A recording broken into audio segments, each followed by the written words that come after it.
we have a guest appearance here. Alex Jones has made his appearance at the Flat Earth debate. Listen, I'm only going to ask you a real quick question.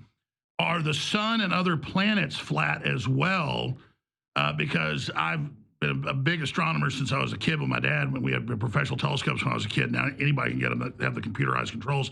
I've sat there overnight drinking a 12-pack of beer in college with a 35mm camera hooked to a 12-inch refractor telescope and taken photos of Saturn and Jupiter and watched it as it's turning, watched the globes turning. I put green lenses on, the telescope and could watch the sun and over, an hour see it turn and see, see coronal mass ejections moving in the time lapse.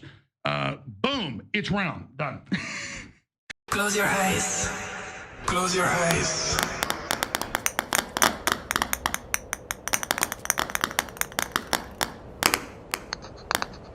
This world is not what you think it is. Kill the programming. This world is not what you think it is. Go. All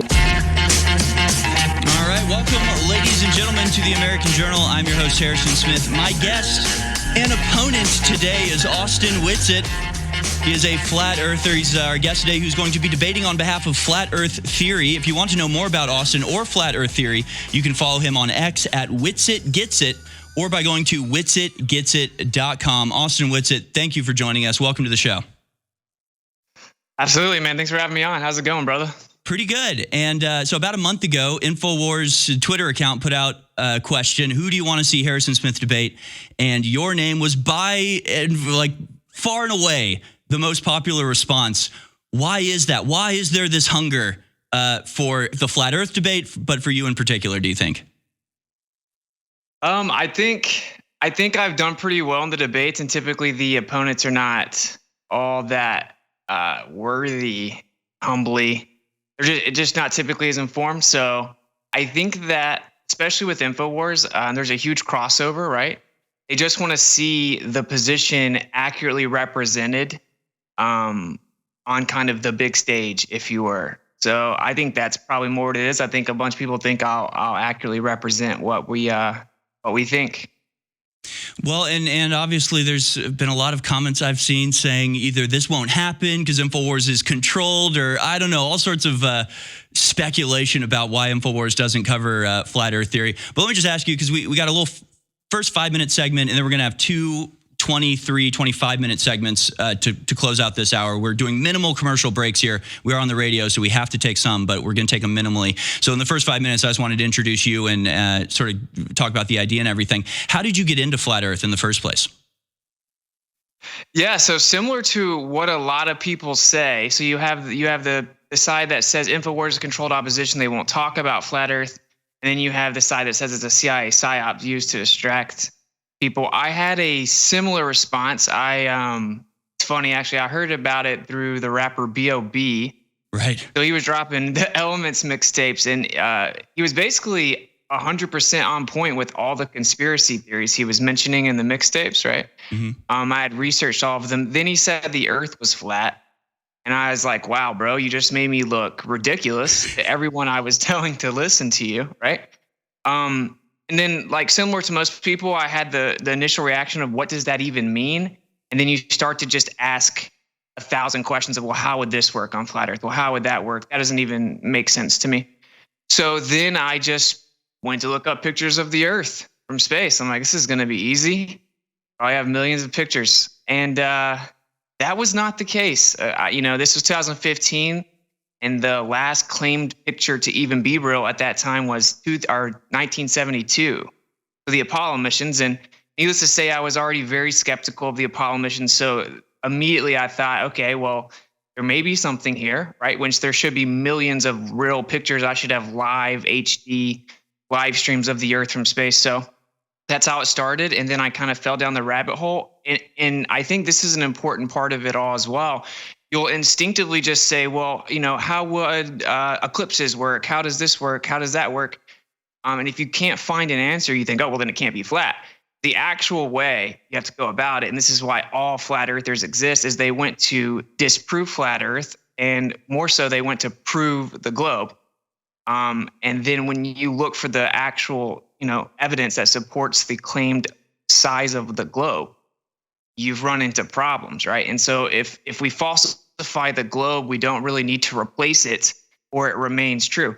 So that's pretty much my my like really succinct journey through this. Is I just went to look for evidence of the globe. I went and made observations myself.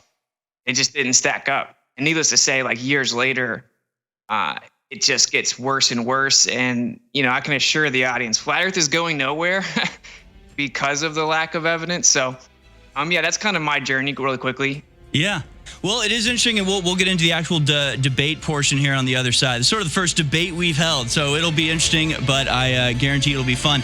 All right, welcome back, ladies and gentlemen, to the great Flat Earth debate. Myself and Austin Witsit. Austin Witsit can be found on X at Witsit Gets It, and his website, witsitgetsit.com, where he talks flat Earth, as well as a number of other conspiracies. And so I figured the way that we would do this, I've seen other online debates do it, where both sides will take about a 10-minute opening statement to state their stances, if you need all 10 minutes or not. And Austin and I talked during the break, and we decided I'll go first. Then Austin will get 10 minutes to respond. That sound good? Sounds great. All right. Okay. So I'll just go ahead and begin. I want to start with sort of three preconditions from my perspective, what I'm bringing into this debate. First of all, I do not care if people believe in flat Earth. I have absolutely no stake in the matter. I don't think people that believe in flat Earth are stupid. I don't think that, I understand the impulse. I understand the questioning of institutions. I get all of that. I don't discriminate against flat Earth people. I just simply, honestly, don't think it's really worth discussing. But we are discussing it here, and we'll get to why that is.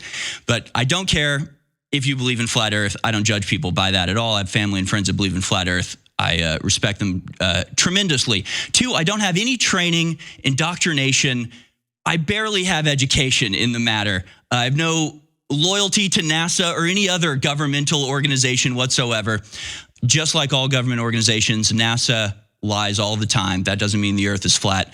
But three, in my position as a professional conspiracy theorist, I'm really incentivized to actually believe in flat Earth, if anything. I know there's a huge and extremely supportive audience of flat Earthers, and if I was cynical and greedy, I would pretend to support flat Earth because I know that the support that could get me. If anything, I'm sort of anti-pandering here. I know about half my audience believes in flat Earth, but I simply don't. And, it would really seem like it would be in line with my general position, which is questioning authorities and questioning the official story. But at the end of the day, I just sincerely don't believe it. So those are sort of my preconditions. I don't have any training. I'm not loyal to any, science. I'm not a trust the science type of guy. I don't actually care if you believe in flat Earth, and I'm really incentivized, if anything, to believe in flat Earth, but I just don't. And so why I'm against the flat Earth also, I can sort of divide into three parts. One, I just genuinely do not think it's true. I researched flat Earth. I'd heard about it like you. I had gone in going, actually, I went saying, I'm ready to be convinced. I've heard people think the Earth is flat. I think that's awesome. Let me be convinced. I went in with a sincere willingness to be convinced. I found the arguments against the widely accepted heliocentric model to be entirely unconvincing. So I just don't think it's true. Two, I think the spiritual interpretations are total nonsense. Regardless of the cosmic model, Earth, I believe, is a priceless jewel of unsurpassed galactic importance. I see God's handiwork in all of creation, including the divinely arranged solar system. If anything, I find the concept of flat Earth completely out of step with the rest of creation, and I can explain that later. But three, I think the overall discussion about flat Earth is detrimental. I'd almost go so far as to say toxic to the discussion that we have every day, which is about the lies told by government to keep us under control. I actually, in doing my research, I really came to the conclusion that, if anything, flat Earth is a psyop promoted by the powers that be to distract, divide, and discredit the truth movement. So, breaking down those three portions, here's how I see it. There are natural phenomena that I can observe every day with my eyes that have no readily apparent explanation. The sun, the moon, the stars, eclipses, sunsets, sunrises. These things are evident but mysterious. I don't have an answer to them. Evidently prima facie, just from my own observation. So if somebody came to me and told me that we're standing on a stationary plane and that there's a dome above us that rotates at a continuous, degree, and the moon and sun revolve around the earth, I would say that makes sense. Yeah, that comports with my observation. It certainly could be the case. But if somebody else came along and said, well, actually, the reason the sun looks like it's circling around us because the earth is spinning, and all the other aspects of the heliocentric model, I'd have to say, yeah, that also makes sense. I can also picture that as being true. But then you have things like stars that don't behave like other stars, whatever you want to call stars. The points of light, there are some that wander, right? Planets, that's where the term planet comes from. They seem to wander independently. Now, if you assume the earth is at the center of these planets, you can actually map the paths. They're just sort of twirly, wiggly lines. But you can do it. You can predict them, and you can actually track them and measure it, assuming that the earth is the center. That does make sense. It's just you're going to get sort of a different path for each planet that make different motions depending on the time of day. But then if you shift the center, the assumed center, to the sun, and you take a heliocentric model, all of these disseparate and seemingly random paths just go shoot right in the middle. Suddenly it's all very nice, clean, explicable, concentric circles.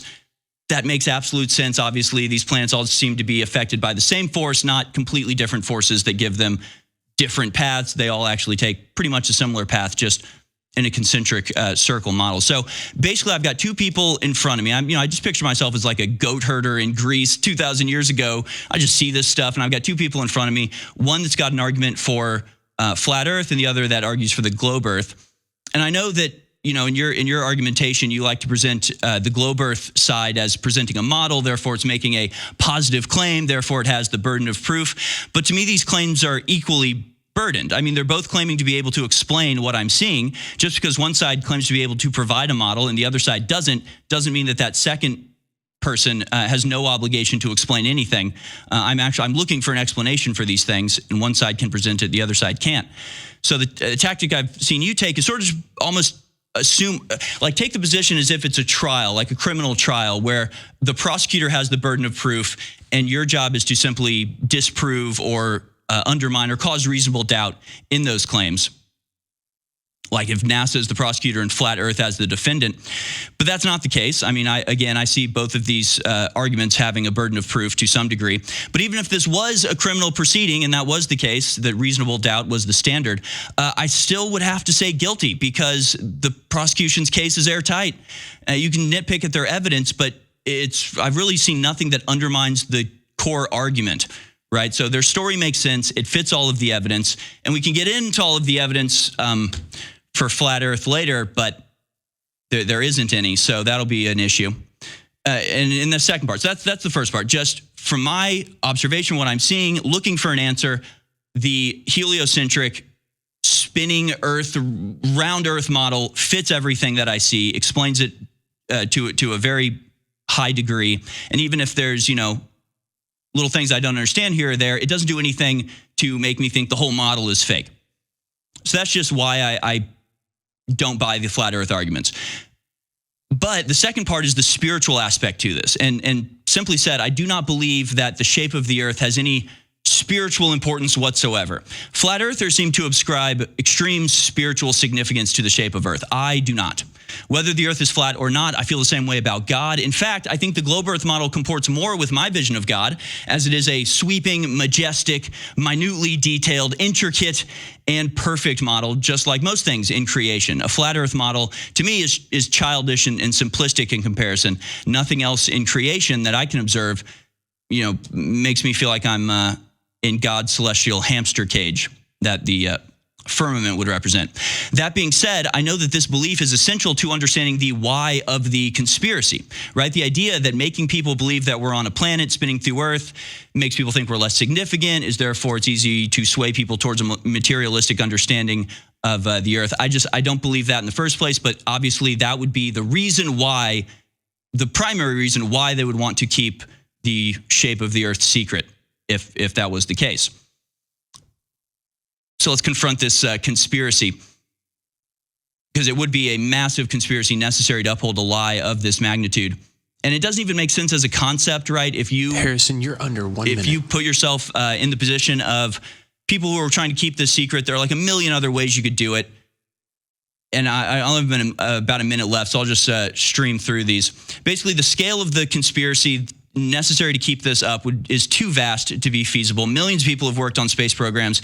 Either they're all in it, or there's some sort of parallel industry constantly psyoping the people in the space industry. Whether satelloons or satellites or balloons, every image from space is CGI. Rocket launches fall into the ocean. Just one of these would require thousands of people working for decades in absolute secrecy, and the payoff is what exactly? Possibly weaken people's faith? Yeah, I don't buy it. The scale of the deception necessary is frankly too great, and the payoff is non-existent. The third part is the psyop, and we can get into this a little bit, but essentially, the only thing that gave me pause when researching Flat Earth was the fact that there are like fact checks and that it is in fact censored. Clearly, it is censored to some degree, not to as great a degree as other things, but I know we should all recognize at this point the YouTube videos that have the little Wikipedia box under are probably worth paying attention to. So that gave me a little bit of pause. But then again, just because something is censored doesn't mean it is therefore true. And we know things like QAnon are censored, but also entirely fraudulent. And to me, looking over the timeline, the growth of Flat Earth does not seem remotely organic. If you search news archives by years, there's no mention of Flat Earth at all, pretty much until 2013, until Obama, of all people, brings up the Flat Earth Society. And it seems like came out of nowhere. Nobody mentioned it before about 2013, and suddenly it's everywhere. It's the transgender movement of conspiracy theories. Nobody had ever heard of it a decade ago. But all now, right, Harrison, about 25% of people make it their entire personality. So that's my feeling on Flat Earth. The floor is yours, Austin. Nice. So I'm just going to try to address some of the meta things you mentioned here because that was a similar approach I wanted to take. We can get into the specifics in the open discussion. So like I said, I originally thought this must be a psyop and it's used to discredit all the other conspiracy theories, right? But that actually is not the case. Actually on the back of Alex's book, right, or Tucker's book, it mentions Alex. It says, he's super censored. Why would you have to do that if he's just wrong? He must be onto something. They don't censor flat earthers. And as you accurately pointed out, they absolutely do. And I've been kicked off Venmo, PayPal, Airbnb. We're talking about cosmology. As to why it's not as censored, there's no cover story, right? So with everything else, it's hate speech, it's dangerous, blah, blah, blah. It's dangerous medical misinformation that could hurt people. What can you say about flat earth? Really nothing, right? So there's no even cover story to actually censor it completely. So what do? They shadow ban it, which is arguably worse because when Alex Jones gets kicked off everything, everyone wants to know why. When you're still on YouTube, people think, oh, you're not censored, and then they can't find you. Like if you search Flat Earth, you get nothing but hit pieces. So it did absolutely explode. Obviously, the conversation would be, is it organic or not? But like you said, they pointed to the Flat Earth Society, which is specifically crafted misinformation. So that's like probably the strongest piece of evidence off the rip against the PSYOP narrative is when I looked into it, all the information that was presented to me as Flat Earth is not what Flat Earth actually was. It turns out it's totally different. It makes the position asinine, and it's not actually what they think. And so that's exactly what you would do if you're discrediting the truth. And as to the comparison to, say, QAnon, we know that QAnon had a lot of truth in it. The reason QAnon worked was because it had a lot of truth. And so basically it was, don't get to these truths. If you're going to, we're going to round you up and guide how you interpret those truths, similar to Operation Trust, right? And just sit on your hands, don't do anything. So if it's a PSYOP, it hasn't worked very well because every single flat earther saw through the pandemic immediately. Every single flat earther protects their children from the onslaught of propaganda, probably the highest percentage of homeschooling in the world. It would be flat earthers. So as to it mattering or not, I'll touch on that. You did mention that it does have spiritual implications in our opinion, and you articulated disagreement, but it's pretty undeniable. So the conversation really comes down to two primary points, and is the Earth moving? Is the Earth a sphere? Those are the two primary things, and they're technically independent of each other, right? So the Earth could be stationary in a sphere in theory. And when you first go down that rabbit hole, it gets very, very interesting. To mention a few things, right? You obviously have the idea of geocentrism, as you mentioned, and you mentioned the little squiggly lines. Well, it actually is just spiraling within a torus field. It's exactly the flower of life geometry, which we see all the way from the small scale to the big scale. We would actually expect the macro scale to fall within the flower of life because everything does, including the quantum scale. But it's called the Copernican principle. That's really like the foundation of this, right? It's the idea that the Earth does not occupy a special or unique position. So I certainly agree with you, bro, that looking at the current model would require a creator. This place requires a creator regardless. And actually, the first and second law of thermodynamics show you that naturalism is insufficient and you must invoke supernatural creator. For the sun and the moon to coincidentally be the same size in the sky, but actually the sun's 400 times bigger, just coincidentally 400 times further away. How is that not, requiring an intelligent designer? But at the same time, it isn't really about someone could say, well, I already believe in God. Well, yeah, but a lot of people don't. And atheism is the number one growing ideology, if you can even call it that, which results in nihilism and apathy and makes for perfect enslavement. So this is incredibly important. And when you look into the motion part, we were 100% undeniably lied to and misled about that situation. We're told that we know the solar system's a fact, and it's been proven the Earth moves around the sun. But in reality, you can look at Stephen Hawking, Edwin Hubble, Albert Einstein, Arthur Eddington, every major prominent astrophysicist or astronomer in history, and they will tell you, oh, we can never disprove that the Earth's in the center. We can't actually prove that the Earth is moving. It's equally viable or more viable. We prefer to not go that route because Stephen Hawking said on grounds of modesty, and Edwin Hubble called it horrific and intolerable, a special and unique position. So that's a philosophical decision that they made for the world, and then misled the world about what it actually was. So that's important. And we can obviously get into the specifics. You can 100% prove the Earth is not moving. It was done in 1887 with the Michelson-Morley. And it's been replicated many times since then. And what happened was they brought in Albert Einstein, flipped physics all on its head to keep the Earth moving around the sun. And that's why all physics is at a standstill now, because they threw out the electrical field theory understanding of a background medium, or what is called the ether. They kept the Earth moving through space. And now we have, this compartmentalization of physics that doesn't all work together. So to not overload everyone, my point there is that's one major part of it. Yeah, if the Earth is in the center of the universe, it had to be created. And I get you could argue that it would have to be created either anyway, but you have a much stronger illusory position of confidence when you say, oh, well, the universe is so big that the Earth is this tiny speck of dust in this ever-expanding universe, and just based on mere chances and probability, the Earth could exist and be habitable, right? And that is the type of thinking that leads people to the idea that, well, no, this place wasn't created. It was just random chance, and that it's literally the Copernican principle ideology, which is that the Earth does not occupy a special or unique position. So if the Earth's in the center of the universe, obviously someone had to put it there. It's the most special, the most unique position. There is nothing like it. That means that us humans who have domain on the Earth are obviously very special as well. People do not believe, quote unquote, believe in flat Earth. They stopped believing in the globe.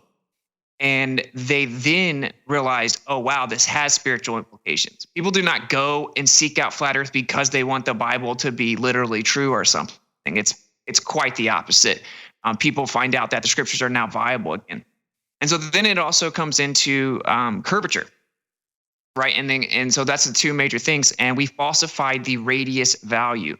So when it comes to, well, all the model works so well, that's also not true. And we can get into it. Every single part of the globe Earth model took hundreds of years to theoretically patch together, and it doesn't work. From the core all the way to the universe, none of it worked. It's not even close. And that's why you have dark matter and dark energy making up 96% of the universe. And it's just an illusion that we're in the center because everything's accelerating away from each other. All these crazy theories where if you just have the Earth in the center, you don't need any of that. And it matches all astronomical observations. You don't have to claim that everything is an illusion.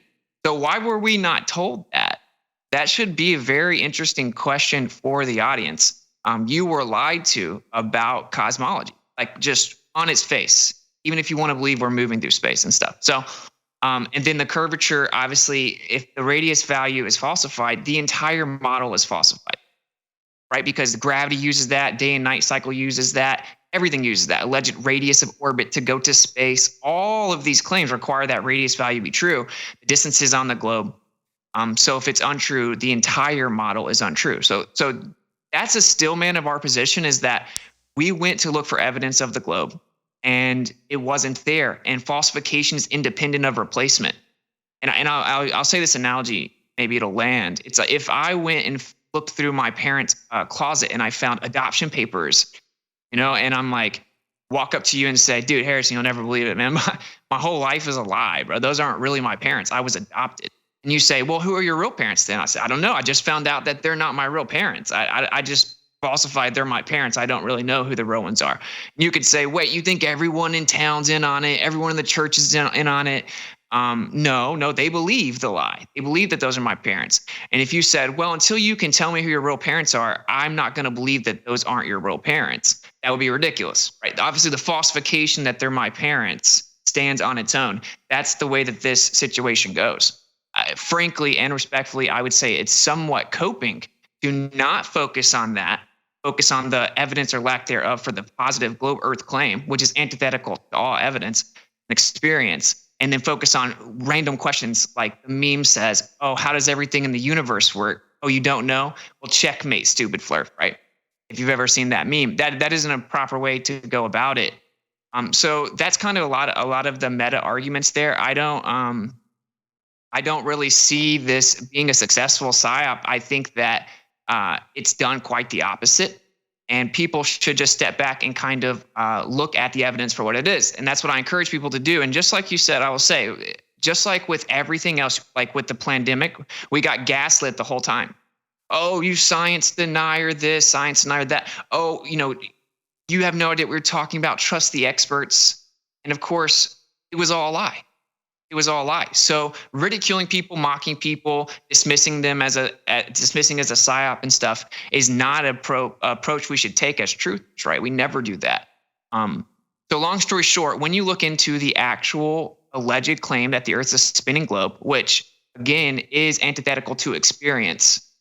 So you're saying, well, I think you have the burden of proof as well. I agree. If we say that the Earth is flat and stationary, that has a burden, and it's substantiated with every observation and all-day experience that we have. Everyone experiences the Earth is stationary. Everyone experiences that the stuff in the sky moves in relation to the Earth not moving. We fly planes like the Earth is flat and stationary. We build bridges, runways, railways, all engineering as if the Earth is flat. Everything that we do is as if this Earth is stationary and flat. The horizon, it comes from the word horizontal. So the default empirical position is that the Earth is flat and stationary, and that the sun and the stars and the moon, they move over top of us. There's a claim that comes in and says, well, that's actually an illusion, right? And everything is back. So that would have the burden of proof, and that's the line of logic for that.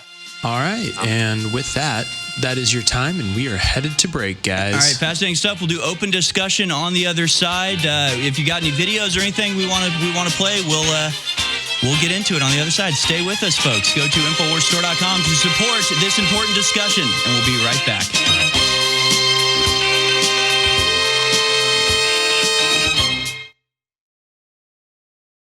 Ground control to Major Tom. All right, welcome back, ladies and gentlemen. We're skipping the next commercial break, so we got a solid 25 minutes to do open discussion with myself and Austin Witsit. Again, you can follow Austin at Witsit Gets It on Twitter and witsitgetsit.com. I lost my paper that says it, but that's right? Well, yeah, at Witsit Gets It. Okay. So, yeah, open discussion time. Obviously, we both brought a bunch of stuff in our opening statements. I guess to me, again, every debate I've watched from Flat Earth sort of has the same paradigm, the same dynamic. It's somebody like yourself that's arguing for Flat Earth, and then there's like the Bill Nye the Science Guy, Neil deGrasse Tyson wannabe. And frankly, I don't really care about the scientific arguments as much when it comes to whether experiments are valid or whether the physics checks out. I really do just go down to like basic observation and logic and what would be necessary to cover this sort of thing up. And we can get into the PSYOP aspect in just a little bit. But like the moon is a sphere, right? Can we agree on that? Because, to me, it's pretty undeniable. The moon is, in fact, a sphere that we can all see. Do you agree with that? Well, I've never seen the other side of the moon, but I would agree that it looks somewhat spherical. Sure. Okay. But I've replicated a moon like with polarization where it looks like a sphere, and you can walk over there and put your hand right through it. Right? It's a projection. Just with electromagnetic polarization in the atmos, you could have I don't know what the moon is, but I would agree. Yeah, it does. It's certainly round and looks like it could be a sphere. I've never seen the other side of it before, so I can't say I know it's a sphere. Right? But Coincidentally, we see the one side. But the shadows on the moon certainly make it look like a sphere, right? I mean, unless you have another explanation for why the shadow moves the way it does across the moon. I mean, it basically has to be a sphere, right? I mean, are you saying the moon is a projection, or do you think it's a physical object? I don't know what the moon is. I'm just saying I'm not like a lot of evidence to suggest that it's not particularly solid. Actually, like even the Astronomical Society said that they've seen stars through the moon. There are things called lunar waves. The Terminator line. Sometimes there will be things lit up on the other side of the Terminator line, right? Which shouldn't be happening if it is a solid sphere with the actual shadow. I don't even claim to know that is quote unquote a shadow.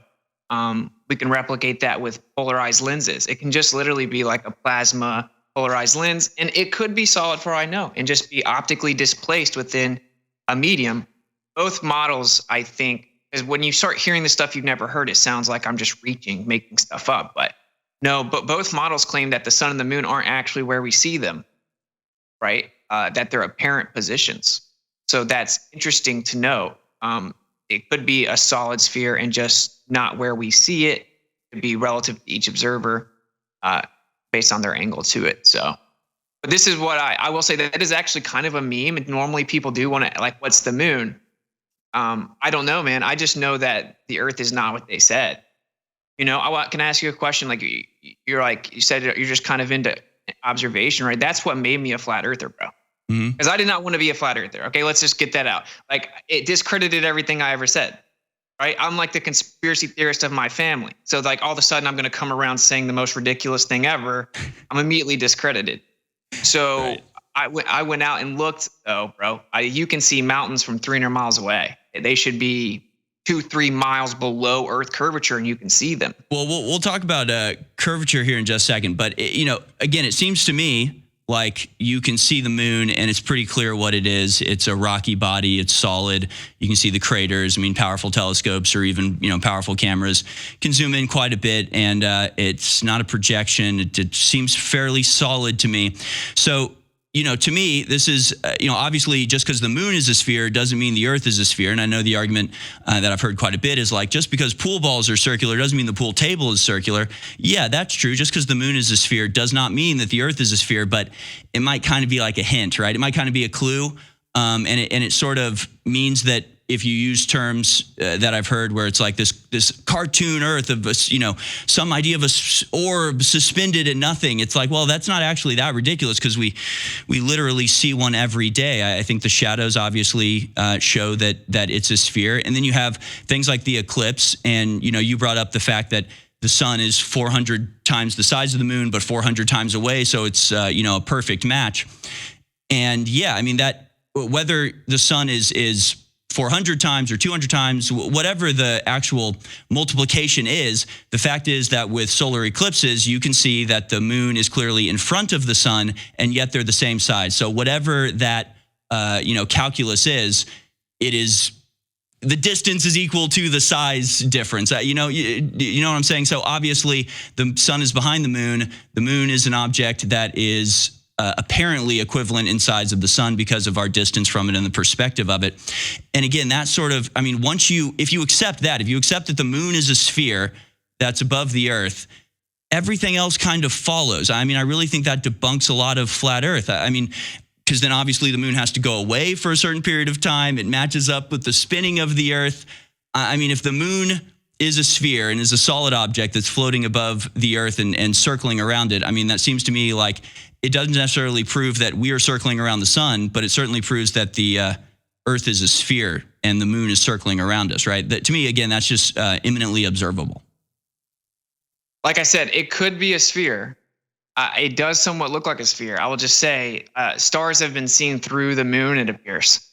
I think that reality is way more mind blowing than we know. And people think they have answers to everything, but really, when you look under the hood, there aren't answers for everything. But if we kind of talk about that, if we use like Occam's razor, that which requires the least amount of assumptions is most likely to be true. Doesn't mean it is true. But we see the sun and the moon appear to be the same size. We have a night light and a daylight, and they're the same exact size in such an extent that we can get perfect total solar eclipses. Right. And they claim that that is just a coincidence based on the way that a Mars-sized body hit the Earth and broke it up, and a little piece of debris stuck around the Earth, and then gravity coalesced into a sphere that stopped around 238,000 miles away. Just coincidentally, the size of that rock matches up with the size of the sun optically, even though it's 400 times smaller than it is. Right, but obviously that is the case, right? I mean, it is the same size prospectively as the sun, but clearly it's not on the same plane as the sun since it passes in front of it. So whatever that differential is, it has to be. I mean, that is accurate, right? Sure, but if it was just barely behind it, it would look like the same size. So they could be very similar distances in the same size, right? Well, no, they'd have to be a little bit, because they are exactly the same size and different. And again, I don't think that just because the moon is a sphere, that means that I trust that they understand how it was created. Or, I mean, the moon could be hollow for all we know. The whole, like, it rang like a bell when they crashed something into it. I mean, there have been a lot of stories. I don't think we know everything about the moon's entire life cycle, but I do think it's a sphere in the sky, which, would hint that there are other spheres in the sky. It would hint that that's a possibility. It would make me question why the moon doesn't fall when everything else falls to Earth because of gravity. It would hint that either it's not affected by the force of gravity or it's being affected in a different way, which to me explains orbit pretty well, pretty succinctly.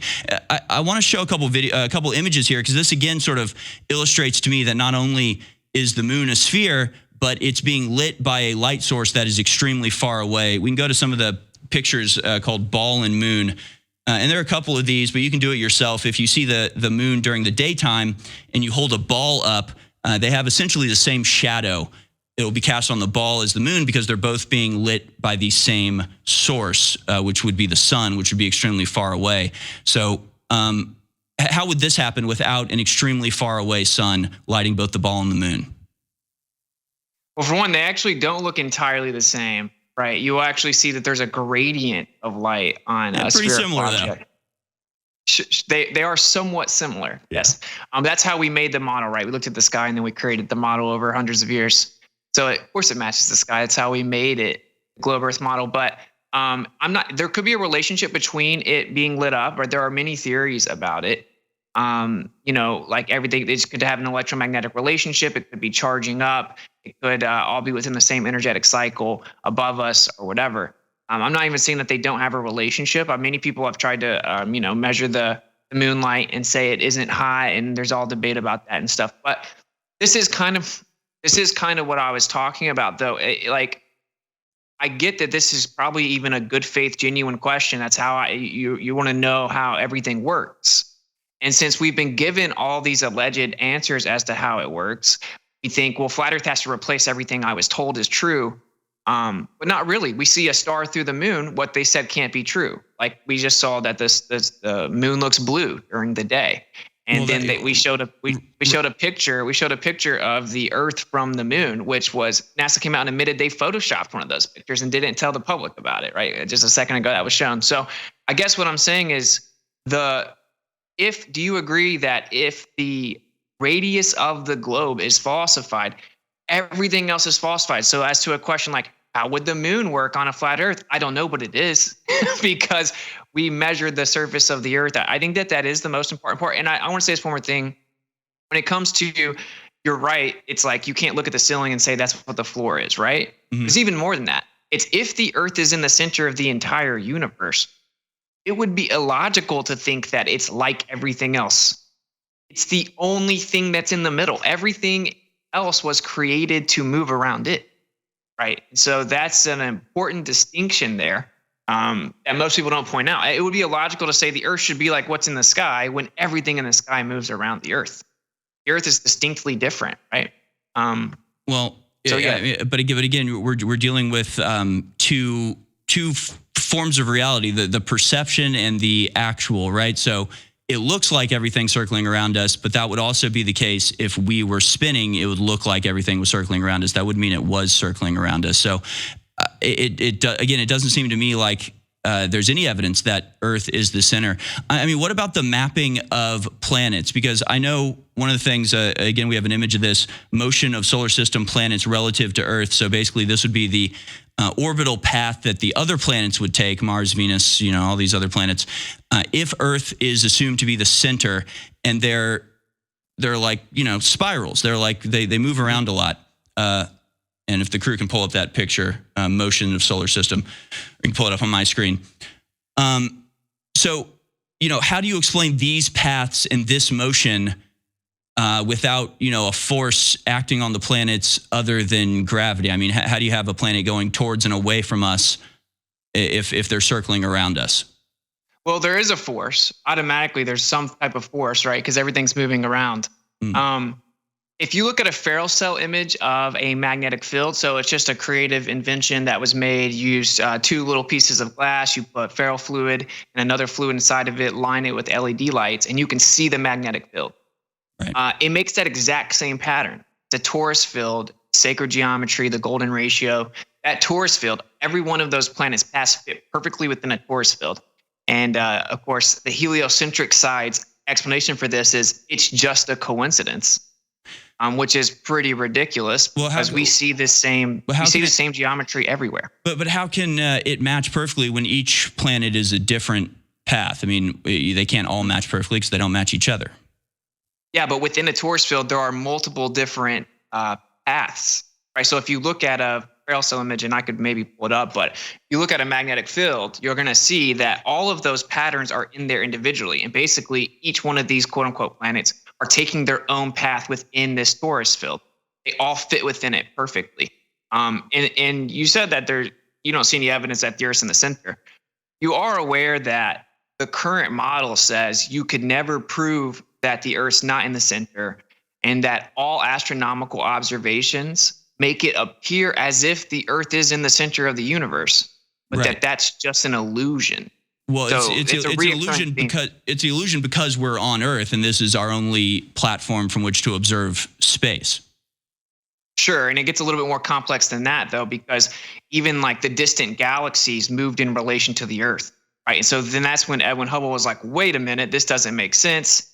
And they had to say the whole universe is accelerating and expanding in all directions to create that illusion. And then they're like, wait, what causes that to happen, though? There has to be some type of energy that would make it expand faster than the speed of light.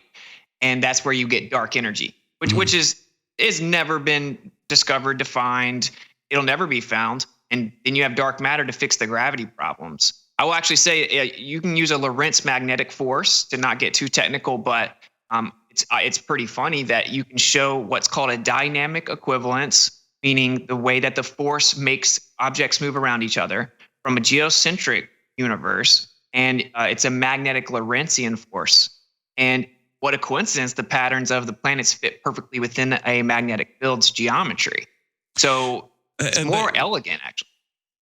Okay, but none of that actually explains what the force is moving it or how it's set on this path. And the other thing is that you would also get paths that match up to this if you were to take a Mars-centric model and plot the movement of the planets as if Mars was the center. You would get the same patterns. I mean, it's like one of those little toys that has the gear, and you put the pencil in and spin the gear around, and it creates the pattern. It doesn't matter which hole you put it in; it creates a similar pattern that will look on the face of it similar to like the torus field or the magnetic field. But that would be true if you plotted the motion of the Earth relative to Venus or Mars or Jupiter or any other planet. Earth is not the only one that plotting the rest of the planets creates this design. So that again is not evidence that Earth is in the center. It's evidence that Earth is on the circular path that all the other planets are on, because that's what matches perfectly.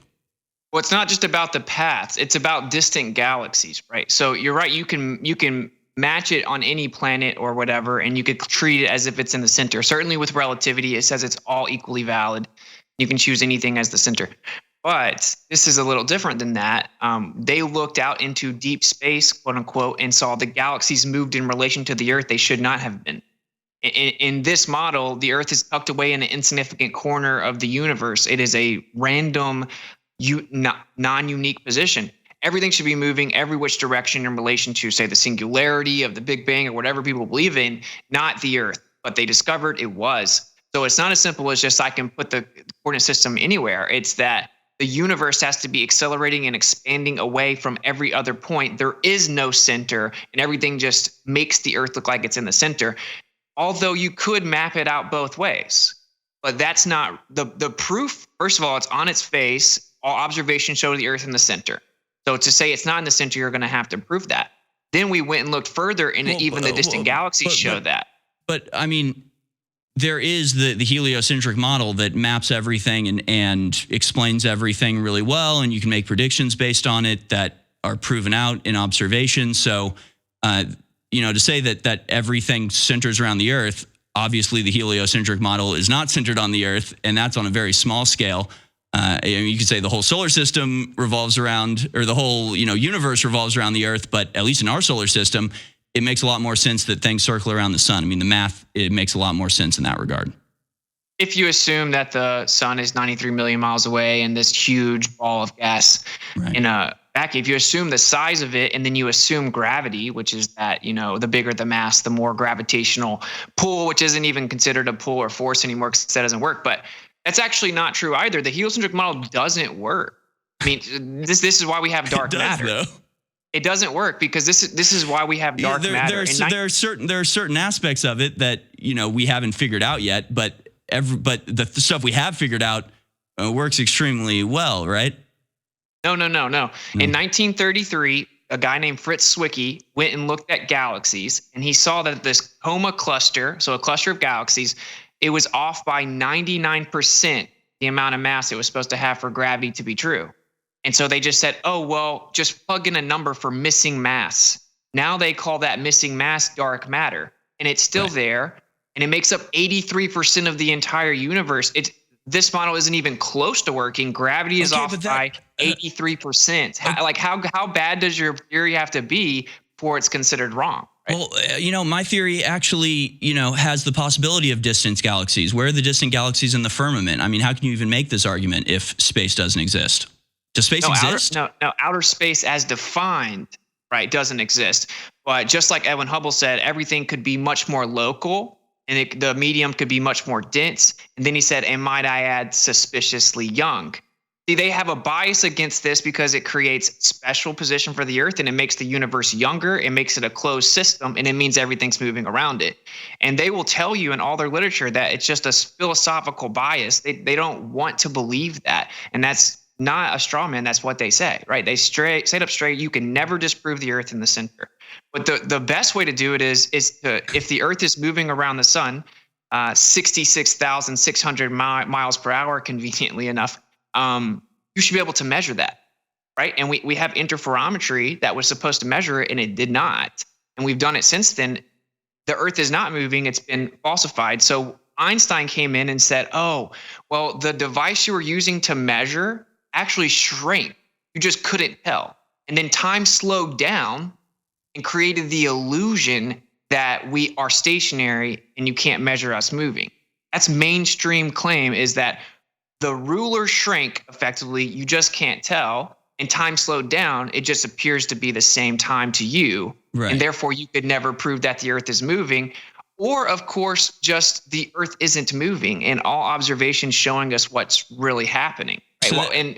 So we weren't told any of this. But then that would mean that if the Earth's not moving, then the stars are moving. The sun is circling around us again. So so we have a firmament dome around a flat Earth. You don't actually have a model, right? So what is your conception of what Earth is? I mean, again, my conception of Earth is not exactly super scientific. Like, I don't know all of the details of it, but it makes perfect sense. Earth is spinning, tilted axis, moon orbiting us. We orbit the sun, other planets also orbiting the sun. I mean, all of that makes perfect sense. Do you have any semblance of a model for flat Earth at all? Yeah, sure. So it's a torus field. just a torus field, and that explains pretty much everything. I could pull up an image. I don't know if that's possible, but a Ferrel cell image of a torus field will show. You can just Google Ferrel cell image magnetic field. You'll see a bunch of them. It's just a torus field, and there's a vortex in the middle. And what a coincidence! You take the magnetic flux data of the Earth, you put it on a flat Earth map, and you get a perfect vortex around the center. You take the planets and you fit them within the torus field. It's perfect. So, and of course, they claim it's not perfect. I mean, you can bring up the image, but it doesn't match perfectly. It generally looks somewhat like it, but because magnetic fields, visualized match the magnetic field of Earth. I mean, that's not even so. I mean, is this your model, or I mean, that Earth is round, so that can't be it, right? No. This is a flat Earth. Ironically, this is actually the ISS trajectory on the left. This right here and this is a Ferrel cell image of a magnetic field. Right. All of these patterns fit perfectly within that. And then there's also this. This is the magnetic flux data of the magnetic field on the Earth. It all fits perfectly within what we see in a magnetic field. And then this is called a block domain wall. It's a plane. Well, are you goes right through the middle? We live on that. I'm just not seeing the images that you're pulling up. So if we can, if you can share your screen, I just want to make sure we know what you're talking about exactly. Sorry, yeah, I am sharing screen on Skype right now, but I don't know if you can see it. All right, we'll figure that out. We have about 2 minutes to break, but we'll work that out with the crew during the break here. But what about and I got some more images I want to show you. Again, I really just don't think that saying Earth is a torus field. I mean, that's not a physical description of where we are or how the world is composed or the universe is composed. I mean, is there a firmament? What is underneath us? Are we on a flat plane? Is there a map you can present to me that makes any sense at all? Is Antarctica an ice wall, or is it a continent that exists? I mean, what is the actual argument? Saying that it's a magnetic or torus field that's not actually a physical description of where we are. Well, shouldn't we apply the same logic that we do with everything else that we look into as truthers? Like basically our critique is that we're not a cult of thought. You're right. We all think for ourselves, and we're all trying to figure out what's going on. And there was a cultish belief system presented to us that you're not allowed to question without being ridiculed. Right. But like, what's beneath us? I don't know. What's beneath you on the globe? The deepest hole ever dug is 7.8 miles. No one knows what's below 8 miles. No one. And the globe model admittedly can't even explain it mathematically within their model with supercomputers. And well, what is Antarctica? You can't freely and privately explore past the 60th south latitude. We effectively live in a real life Hunger Games. Like, that's a real thing, whether you think there's a globe or not. You can't freely and privately go out there. And that's based on what our government did in 1946. They brought the Nazis over in 45, Operation Paperclip. 46, Operation High Jump. We went to Antarctica, and then we considered Antarctica our number one focus. All right, and we'll be right back. We'll pick it up with Antarctica on the other side. Austin Witsit. The debate continues in the next hour. Stay with us. All right, welcome back, folks. Again, we are on radio. This is a radio broadcast on terrestrial radio. However that works, we don't know. We're not sure, but somehow we're broadcasting worldwide, flatter globe. So we do have to take certain commercial breaks. This will be a short segment, then a 60-second break, and then we'll be back for 2 more big chunks. We're just going to dedicate this whole hour to continuing this conversation, because clearly we've barely scratched the surface. Antarctica. I think there's a lot of suspicious stuff about Antarctica. I think that there could be major military operations. There could be lost civilizations. There could be fertile land, right, underneath the ice with gaseous air pockets that preserve heat. There have been stories like that. I've read the accounts of Admiral Byrd and Operation High Jump, right? I get all of that stuff. But it ain't an ice wall. I mean, it does exist. And, if it was me and I was trying to keep some sort of military operation, some sort of breakaway civilization secret, it would be the greatest gift in the world to have a bunch of my worst enemies, the truthers and conspiracy theorists out there, thinking that it doesn't exist at all, that the idea of Antarctica isn't even real. And, I mean, the map doesn't make any sense. I mean, just how do you comport this with everything else? I mean, there's a yacht race around Antarctica, right? People have circumnavigated Antarctica. It didn't take them as long as it would have taken them to go on the outside ring of a flat Earth. So, again, if you're saying Antarctica doesn't exist or is an ice wall or something, I mean, that alone sort of paints a picture of a model because you have to have an ice wall around the outside and the Earth in the center. So is that the model that you're going with for flat Earth? Yeah, I mean, I'm certainly open to that model. I think, again, the whole thing is detaching from making up claims you can't verify just because a bunch of people gave you claims that we can't verify, and so we need to replace them. But yes, it could be. It's known to be the highest elevation in the world. Just look up pictures of it. There is certainly what you could call a wall of ice holding the water in. You can't fall off the edge of a lake. There are stories of extra land beyond that. Actually, Admiral Byrd even seemed to imply that. So there could be more land. And when it comes to the yacht race allegedly around Antarctica, just look a little deeper. And what you'll see is that these boats have a top speed. It's a race. They do a similar race with the same boats in the north. And if you compare the top speeds, it's a joke. In the south, their top speeds in a race are way slower. Right. Well, but it would make sense if they're actually traveling further than they think they are. No, there's sailboats, and the wind patterns dictate it. So in places where there's high wind pattern, there's like northern trades, the southern trades, like wind generally sticks to because of the spinning of the Earth. Unfortunately, the weather patterns are fairly predictable, and there's not a strong wind that pushes you around Antarctica, unlike other places where they hold boat races. Antarctica is known to be the windiest place on the Earth, and the southern jet streams are actually significantly stronger. You Google what place has the strongest winds on Earth, it will be Antarctica. And I think they have the pictures ready as well, if you don't mind if we pop that up just so people can see what I was saying. So if you look here, you're going to see that is a Ferrel cell image of a magnetic field, that orange picture. And if you take the planets, they all fit right within that in little different portions of it. They literally do. I've actually overlaid them and transitioned them.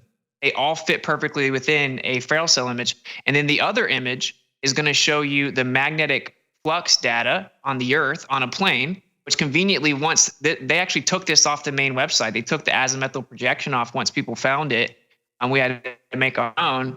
It's a perfect torus. It's a vortex, just like in the magnetic field. And then that white line through the middle of that bottom right picture there is called a block domain wall. It's a plane, meaning we do live in a torus field. Even in the globe model, they have to admit this, right? And there's always a plane through the center of it. And that's where you reside, is on the plane. We can't go beneath that, right? And neither can anyone that believes in the globe. So just to clarify that, not to necessarily bring it back, but it perfectly explains where we are, explains containment, it explains the motions, Lorentz magnetic force, and it's all way, way more viable than the other model. Not really. We'll be back in about 60 seconds. We'll continue this conversation. We'll overlay those pictures and see if they match. I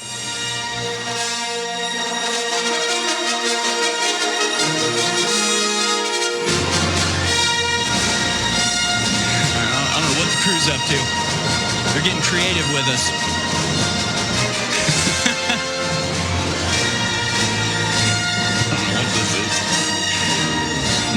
Unfettered discourse, a stirring debate is on the horizon. The age-old question of the Earth's shape's surface and the challenging cosmos of conventional thought. I can't read this quickly. As the galaxy watches, these two formidable forces clash under the watchful eyes of millions, seeking to uncover the truth that is shrouded in mystery. Yes, folks, this is the Star War. This is American Journal, Infowars.com, band.video. I'm your host, Harrison Smith. My guest is Austin Witsit. Witsit Gets It on X, at Witsit Gets It, and his website, witsitgetsit.com. And, of course, he's done this debate many times. This is my first go, but I've watched many of your debates, and some are, I have to tell you, some are infuriating, some are extremely entertaining, and I'm always torn in the middle because the flat Earth people I always like more personally, but I just don't think they're right. I'm torn by this. But let's talk about some of the other issues that I see constantly brought up, like some of the main arguments for flat Earth, in favor of flat Earth, things like the curvature, seeing over the horizon, air next to a vacuum. I mean, these things I see brought up over and over, but they really don't seem that complicated to me. For example, being able to see over the horizon, I think you brought that up in your opening. The issue is not that you can occasionally see in certain circumstances and under certain conditions, you can see farther than maybe mathematically, geometrically, using Platonic solids, you should seemingly be able to see. That's not the issue, that you have occasional times where you can see farther than you think you should be able to. The issue is that if the Earth was flat, you should always be able to see significantly farther than we can. I mean, how is it that on a flat Earth model, you can't see things thousands of miles away, hundreds of miles away, or even just tens of miles away on a normal day? I mean, what would explain that other than the curvature of the Earth? Yeah, that's a good question. So there's something called attenuation. So light is absorbed into a medium, right? That's why you can't see the Hollywood sign from just a few miles away, right? Mm-hmm. I don't encourage anyone going and trying that. Just take my word for it. Stay out of there. But anyway, good my point is that you can't see forever, right? The opacity of the atmos. There's actually a very famous observation of the Canigou Mountains from hundreds of miles away. And you can't see them until the sun sets behind the mountains. And then because that light is so much brighter and you have the contrast of the shadow of the mountains, you can see them. And they should be miles below the curvature of the Earth. So even in the globe paradigm, right, it would be, why can't we see the mountains before that? Well, it's because the atmos between us and the mountains are blocking the light. It's being absorbed, right, until you had a bright enough light to see it. So that's it's pretty simple. We wouldn't see forever on a flat Earth. That's a misconception. Okay, but we would be able to see significantly further than we can. I mean, the average, view distance for the horizon's like 2 or 3 miles, right? But when I fly on a plane, planes typically fly at about 6 to 8 miles off the surface of the planet. I can look down. I'm looking through atmosphere, and I can see the ground perfectly well. So how is it that our view distance isn't at least 6 or 8 miles, since I know from my own personal experience that I can see through the atmosphere for 6 to 8 miles when I'm in a plane? Well, first of all, we see way further than 6 to 8 miles, right? I mean, it's not that sometimes we see too far. It's that almost every day you're going to see too far. The globe model actually says that on average, you see at least 15 to 20% too far. That's the average. But on a plane, you're looking straight down vertically through the atmos, right? And we have like density layers. So looking out horizontally through it, certainly closer to the surface, is going to be way more compounding, denser medium that's going to block your light. So it's not the same as looking straight down through it. I will say also, my boy Jaron, he looked up, or he went and made an observation in California like a week ago, and no one could see the mountains, right? They were 75 miles away. They were 75 feet up. They should have been blocked by hundreds and hundreds of feet of Earth curvature. No one could see them. So one might clap their hands and say, look, the Earth's a globe. We can't see the mountains. But then they pulled out their infrared camera and they could see the mountains. So what that proves, even if you thought the Earth was a globe, is that the atmosphere is actually blocking the mountains. The light from the mountains, you can't see them until you put out infrared, which cuts through a lot of the haze. It only has a small spectrum of light, a longer wavelength of light, and you're able to see it with less obstruction. So that's pretty simple. Also, this picture they're showing right here is also not proof that the Earth's a globe, because if you look at the same shadow in a plane, you'll actually see that it's out parallel below you, and it's merely a perspective thing. Okay, but where's the sun in that picture? I mean, and you even said the sun sets below the mountains in the last example that you used, but that doesn't make sense. I mean, the sun doesn't set on a flat Earth model; it just moves away from you, right? Well, it moves away from you and then looks like it's going down. Just like if you see a plane flying towards you, it looks like it's going up. Then as it flies away, it looks like it's going down. Or if you look down a long street, you'll see street lights look like they're going down. They're all the same height though, right? It's just perspective. The same reason that a hallway converges, the sun does the same thing. And actually, we have many observations of the sun disappearing above the horizon. So the sunset happens above the horizon. So that actually perfectly matches plain Earth. The sun is just small, local, moving away from us, looks like it's going down and then disappears into the distance. But on a globe, it should always be going behind the physical curved horizon. We see the sun disappear above the horizon. We see the sun disappear above the horizon? Yeah, yep. Not in the sunsets I've seen. I see it disappear below the horizon. It is more rare. But I mean, look, if if this tabletop is the Earth, I mean, it doesn't matter how far away the sun gets. If I'm on the tabletop and the sun is above it, I should be able to see it, unless the sun is like a stage lamp, right? Like a spotlight, a shielded spotlight where I'm blocking perpendicular view. I mean, if the sun is a ball or even if it's just a disc, I should be able to see it no matter how far away it gets. I'll still be able to see it. There's no illusion where the sun I mean, it's pretty clear the sun drops behind the Earth and then disappears for like 12 hours, then comes up on the other side. I mean, again, this is just observation, but it perfectly comports with the round Earth model. I do not see an explanation for this in the flat Earth model. Well, so for one, it actually doesn't, right? They say that when the sun sets, it actually was below the curve of the Earth for multiple minutes. Right. Every day. Right. Because light bends. Yeah.